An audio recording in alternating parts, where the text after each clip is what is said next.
जय जय रघुवीर समर्थ. दशक 11वा. समास दुसरा. चत्वार देव निरूपण.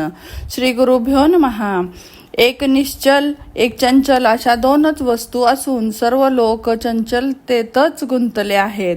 निश्चल हे तर आपल्या स्वयंभू अस्तित्वाने चलनरहित होऊन असेतच असते. या निश्चलाचा विचार करणारा लाखात एक मिळाला तर मिळाला, तो मात्र निश्चितपणे निश्चल वस्तूप्रमाणे निश्चल राहतो. पण बरेच लोक निश्चलाच्या गोष्टी बोलतच पुन्हा चंचलाकडे धाव घेतात.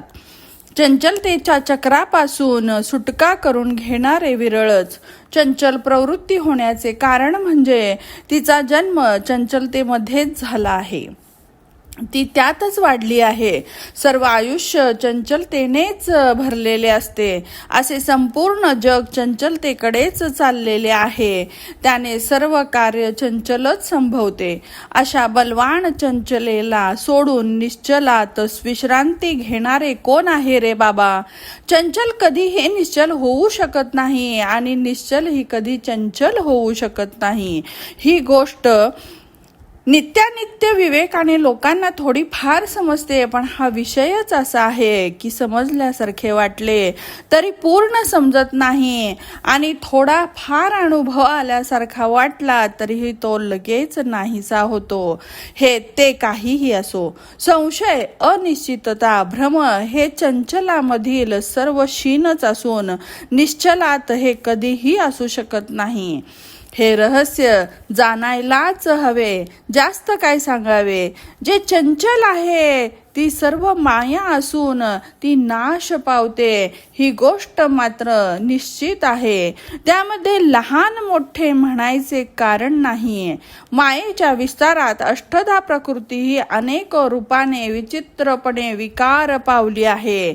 विविध उत्पत्ती, विविध विकार, विविध लहान मोठे प्राणी, विविध आकाराचे पदार्थ, विविध रूपे, यामुळे प्रकृती विकृती होऊन सूक्ष्मच जडत्वाला आले आणि ते कितीतरी प्रमाणाबाहेर दिसू लागले.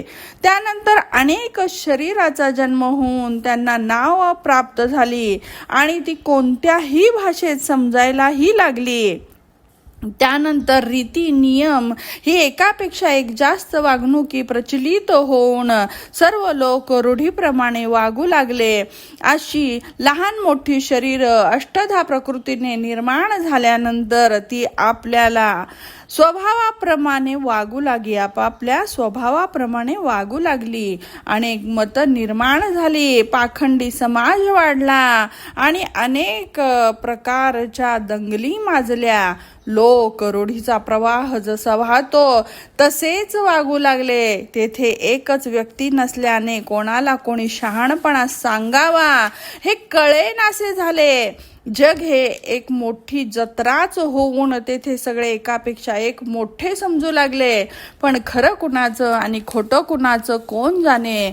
वर्तणूक हा एक पोरखेळच झाला. कितीतरी आचरण पोटासाठी हातातून निसटून गेली आणि शेवटी खोट्या अभिमानाचा दिखाऊपणा मात्र राहिला.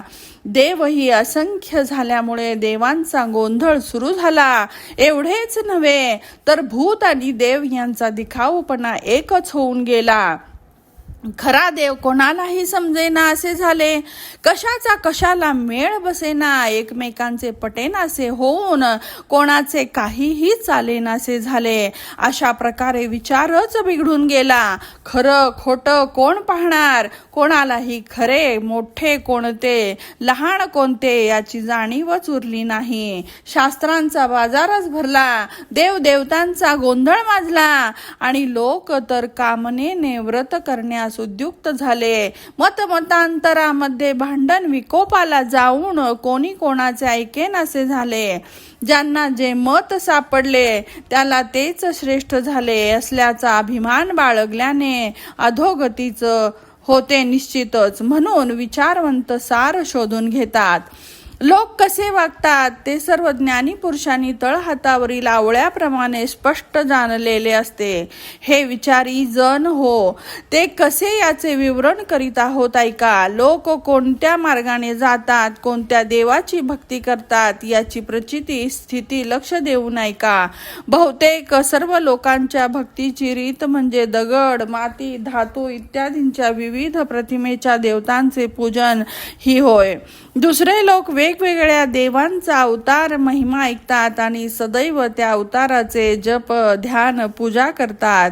अन्य काही जण सर्वांचा अंतरात्मा, जगतव्यापी विश्वात्मा असणारा दुष्टा, साक्षी, ज्ञानरूप आत्मा देव असे मानतात आणि एखादाच कधीही चंचल न होणाऱ्या निर्मल निश्चल ब्रह्मवस्तू बरोबर ऐक्य पावून ब्रह्मच होतो. प्रथम देव प्रतिमारूप, द्वितीय देव सामर्थ्य असणारे अवतारी, तिसरा देव अंतरात्मा आणि चौथा देव निर्विकार ब्रह्मस्वरूप होय. असे जगात 4 प्रकारचे देव मानलेले दिसून येते. याशिवाय अन्य प्रकार कोठेही नाही. सर्व काही एक अंतरात्माच आहे असे म्हणणाऱ्या सिद्धांतात साक्षीला देव मानतात, होय ना. पण तो अष्टधा प्रकृतीचा आहे हे ओळखायलाच हवे. त्यामुळे प्रकृतीतील साक्षी देव हा प्रकृती धर्माचा आहे असे दिसून येते. त्यासाठी विवेकाने प्रकृती भाव विरहित पूर्णानुभाव जाणणे आवश्यक आहे. जो निर्मल वस्तूच ध्यान करतो तो निर्मलच होतो. एवढेच नव्हे तर जो ज्याचे भजन करतो तो तेच रूप होतो. ही गोष्ट निश्चित आहे. पाणी आणि दूध वेगळे करणाऱ्या प्राण्याला राजहंस म्हणतात. सारासार जाणणारे महापुरुष त्या राजहंसाप्रमाणे आहेत असे म्हणता येईल.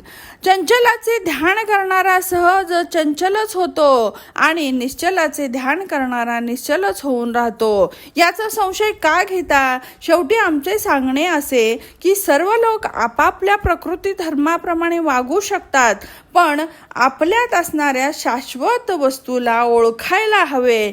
त्यांनी सत्य स्वरूप होऊन लोकात लोकाप्रमाणे वागावे. इति श्रीदासबोधे गुरुशिष्य संवादे एकादश दशके चत्वार देव निरूपणं नाम द्वितीयः समासः समाप्तः. जय जय रघुवीर समर्थ.